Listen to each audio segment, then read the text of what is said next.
Good evening दोस्तों, स्वागत है आप सभी का आपके अपने YouTube channel Vidyakul toppers academy पर। आज का हमारा टॉपिक है दोस्तों आठवां वेतन आयोग। आठवां वेतन आयोग एट्थ पे कमीशन जो है दोस्तों, ये लागू होने जा रहा है दोस्तों 1 जनवरी 2026 से। इसकी घोषणा जो कि 16 जनवरी 2025 को केंद्रीय मंत्री अश्विनी वैष्णव ने कर दी है दोस्तों, ठीक है।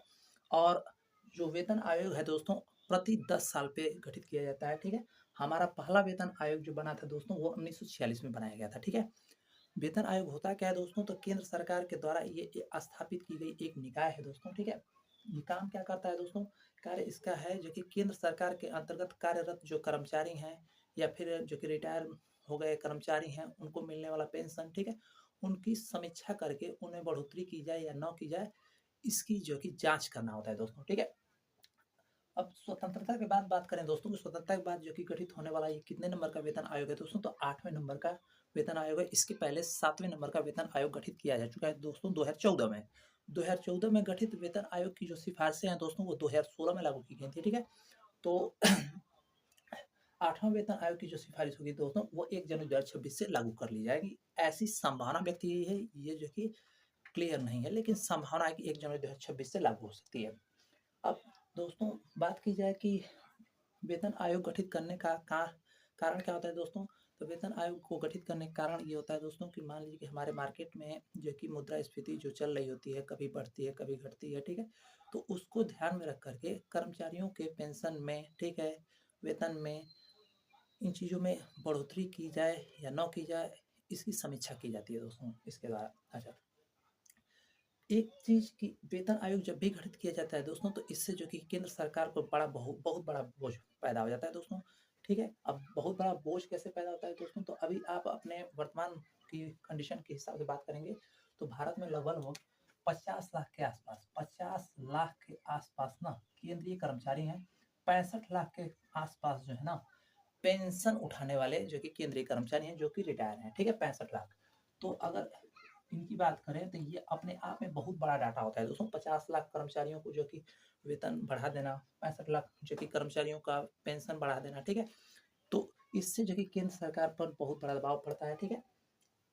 तो ये तो बात दबाव की है दोस्तों। अगर हम लोग इसमें इंपॉर्टेंट फैक्ट की बात करें दोस्तों, तो फिटमेंट फैक्टर को आपको ध्यान रखना है। फिटमेंट फैक्टर जो है कि दोस्तों 7वें वेतन आयोग का जो था, वो 2.57 था। अच्छा, 2.57 था दोस्तों। तो फिटमेंट फैक्टर आपको समझना पड़ेगा कि फिटमेंट फैक्टर होता क्या है। फिटमेंट फैक्टर दोस्तों मान लीजिए कि आपका बेसिक सैलरी, किसी मंथ में बेसिक सैलरी मान लीजिए कि आपको 10,000 रुपये मिल रही है, ठीक है, 10,000 रुपये।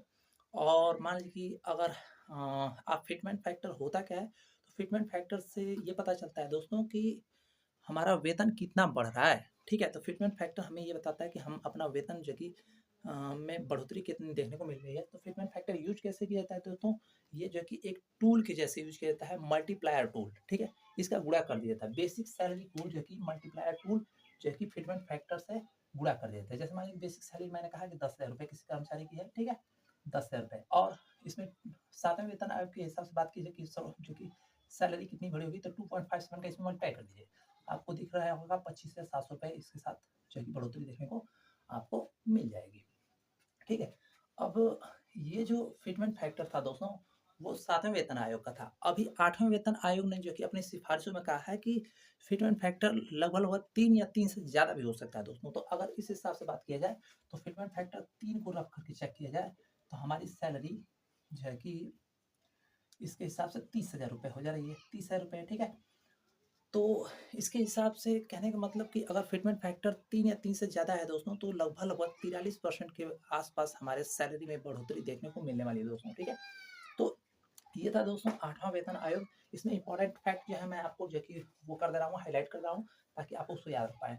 8वां वेतन आयोग गठित होने जा रहा है दोस्तों, ठीक है। अब सिफारिशें कब लागू हो जा रही हैं, तो 1 जनवरी 2026 को। तो ये आपके लिए इंपॉर्टेंट है, कब से लागू होगा, ठीक है। फिटमेंट फैक्टर 8वें वेतन आयोग का ध्यान में रख लीजिएगा, 3 या 3 से ज़्यादा को ध्यान में रखेंगे। पहला वेतन आयोग कब गठित किया गया, 1946 में दोस्तों, ठीक है। ये 2-3 पॉइंट आपको ध्यान में रखने हैं, ठीक है।